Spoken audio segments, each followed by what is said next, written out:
HB 찰스 주니어 목사님에게 설교 준비와 전달을 위한 조언을 들어봅시다.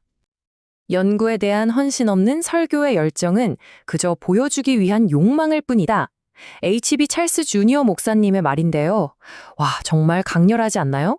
이 한 문장이 바로 오늘 우리가 함께 떠날 설교라는 여정의 핵심을 정확히 짚어주고 있습니다.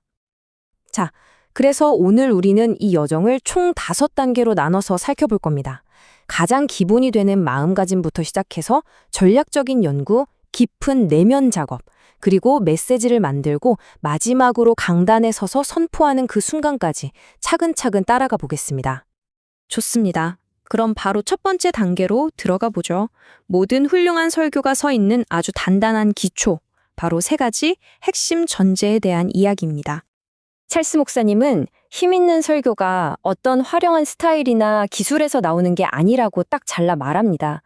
그게 아니라 첫째, 성경 말씀 자체를 중심으로 하고 둘째, 아주 명확한 메시지를 담고 있으며 셋째, 정말 힘든 노동이라는 걸 인정하는 것. 바로 이 3가지 기둥 위에 세워진다는 거죠. 특히 이 명확한 메시지라는 게 뭔지 아주 재미있는 비유로 설명하는데요. 바로 시끄러운 요리쇼와 잘 구워진 빵의 차이라는 겁니다. 우리가 원하는 건 뭘까요? 회중들이 설교자가 얼마나 열심히 재료를 준비하고 땀 흘리는지 그 과정을 구경하게 하는 게 아니잖아요. 그저 잘 차려진 말씀이라는 따뜻하고 맛있는 빵을 편안하게 즐기게 하는 것, 바로 그겁니다. 자, 그럼 이제 기초를 다졌으니 본격적인 작업실로 한번 들어가 볼까요?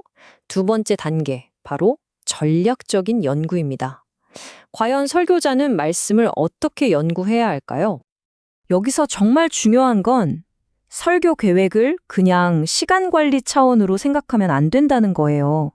1년치 계획을 미리 세우고 단편적인 설교가 아니라 시리즈로 생각하고 또 주제가 아니라 성경 본문 자체에서 출발하는 것. 이 모든 게 사실은 성도들을 하나님의 말씀 안으로 깊이 이끌기 위한 아주 중요한 목양이라는 겁니다. 성경을 어떻게 읽어야 하는지 몸소 보여주는 거죠. 그렇기 때문에 성실한 연구는 해도 그만 안 해도 그만이 아니라 이건 절대적인 필수사항입니다. 시간을 딱 정해놓고 그 시간만큼은 무슨 일이 있어도 지켜내야 합니다. 그리고 그 시간을 정말 지혜롭게 써야겠죠? 자, 이제 3번째 단계로 넘어가는데요. 여기가 정말 중요합니다. 우리가 하는 이 연구가 그냥 머리로만 하는 지식 공부가 아니라 어떻게 하면 깊은 영적인 만남으로 이어질 수 있을까요? 켄트 휴즈 목사님이 이런 말을 했어요. 설교 준비는 20시간의 기도다. 와, 정말 대단하죠? 이건 단순히 준비 시간의 양을 말하는 게 아닙니다. 준비하는 모든 과정, 모든 순간이 기도로 가득 채워져야 한다는 뜻이에요. 왜냐하면 이건 전적으로 하나님께 의지해야만 하는 일이기 때문이죠. 그렇다면 구체적으로 어떻게 기도해야 할까요? 바로 3가지 방향이 있습니다. 첫째, 시편 119편 18절 말씀처럼 제 눈을 열어 주의 율법에서 놀라운 것을 보게 하소서라고 조명을 위해 기도하는 겁니다. 둘째는 복종을 위한 기도예요. 깨달음을 주시면 그 법을 지킬 수 있게 해달라고 기도하는 거죠. 그리고 마지막 3번째는 순종입니다. 내가 이 말씀을 전하기 전에 먼저 이 말씀대로 살겠다고 다짐하는 거죠. 바로 에스라 7장 10절에 나오는 선지자 에스라가 우리에게 완벽한 본보기가 되어줍니다. 그의 삶의 순서는 아주 명확했어요. 먼저 하나님의 말씀을 연구하기로 결심하고 그 다음엔 그 말씀대로 실천하고 그런 후에야 비로소 백성들을 가르쳤습니다. 연구하고 행하고 가르치는 이 순서, 이게 바로 말씀 사역의 핵심입니다. 자, 이렇게 깊은 연구와 기도를 통해 얻은 귀한 통찰들을 이제 어떻게 해야 할까요? 4번째 단계는 바로 이 내용들을 회중이 알아들을 수 있는 명확하고 힘있는 메시지로 만들어내는 과정입니다. 오직 글쓰기를 통해서만 할 수 있는 생각이 있다. 폴 그레이엄의 말인데요.